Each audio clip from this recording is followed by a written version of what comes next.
Tim adalah seorang programmer. Sehari-hari dia tenggelam dalam kode, tapi hidupnya di luar layar sedang tak karuan. Istrinya, Live, baru saja mengalami keguguran. Live butuh tim. Ia takut sendirian. Sejak hari itu, rumah mereka tak lagi sama. Ia masih berduka. Tapi tim dia menutup diri, seolah tak tahu bagaimana cara hadir. Hingga suatu hari, Live berkata bahwa dia tidak sanggup lagi. Ia ingin pergi dari apartemen itu. Ia ingin menjauh dari semua rasa sakit. Tapi saat ia membuka pintu apartemen mereka tertutup oleh batu bata hitam yang aneh. Tak hanya itu, seluruh sisi dinding luar apartemen, jendela, ventilasi, semua sudah ditutup dengan susunan bata hitam yang rapat, seolah dunia luar menghilang. Ponsel kehilangan sinyal. Internet mati. Apa? Ini gempa? Serang? Proyek konstruksi? Tidak masuk akal. Tim mencoba mendekati batu itu. Dengan rasa ingin tahu bercampur panik. Ia mengambil chip logam dari ponselnya, menyentuhkannya ke permukaan bata. Bahan logam lainnya dicoba oleh Tim, dan Live langsung menempel. Seolah medan magnet besar menariknya. Tapi detik berikutnya, itu terpental dengan keras, melukai Tim. Darah mengalir dari bahunya.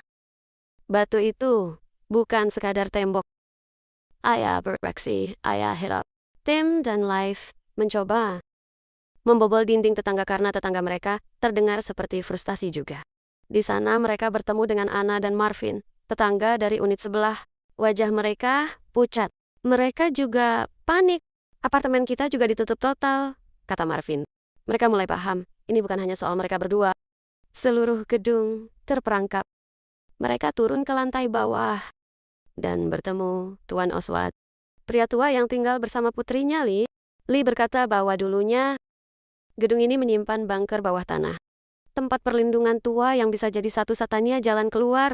Mereka pun setuju untuk menyelidikinya bersama. Tapi sebelum ke bunker, Tim menemukan kamera tersembunyi di kamar. Tuan Oswald, kamera itu mengarah ke tempat tidur. Sudah mati karena Tim membobol dari atas kamar Tuan Oswald, seolah merekam. Muncul kecurigaan. Apa ini semua bagian dari permainan yang lebih besar? Mereka segera menuju ruangan pemilik apartemen. Tuan, mereka menemukannya telah meninggal. Mereka membobol lantai bawah apartemen Anton. Akan tetapi, mereka hanya melihat Yuri, teman Anton. Ternyata Anton juga sudah mati. Di meja kerja Anton banyak sekali kertas terkait kode dan petunjuk yang ditinggalkan. Akhirnya, mereka mencapai bunker.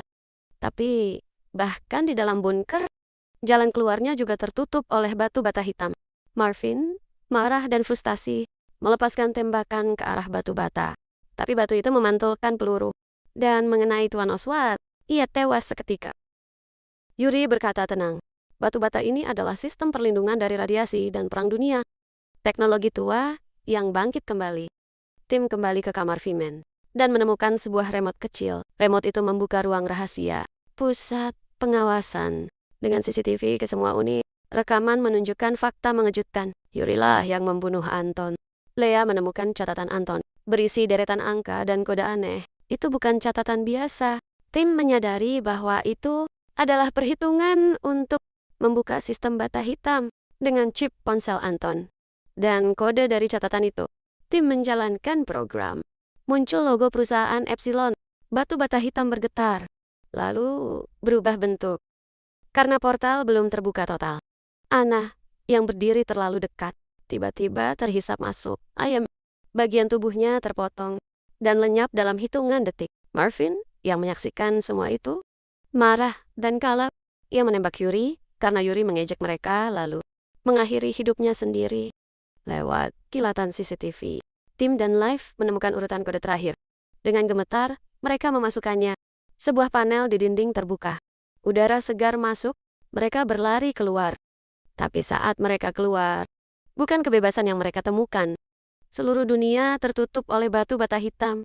Di kejauhan, suara siaran terdengar. Dunia. Ausnahmezustand in Hamburg.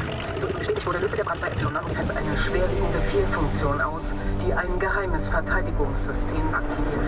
Ob der Brand eine natürliche Ursache hat oder ob es sich um einen Sabotageakt handelt, steht noch aus. Alle Personen, die sich bereits in Sicherheit gebracht haben, werden dringend dazu aufgerufen, zusammenzubleiben. Mereka berubah. Tapi apakah dunia kita juga sedang dipantau tanpa kita sadari? Tulis pendapatmu di kolom komentar. Dan jangan lupa, jangan percaya semua yang terlihat di balik dinding. Like, subscribe, dan nyalain lonceng biar gak ketinggalan cerita misteri selanjutnya. Bye-bye.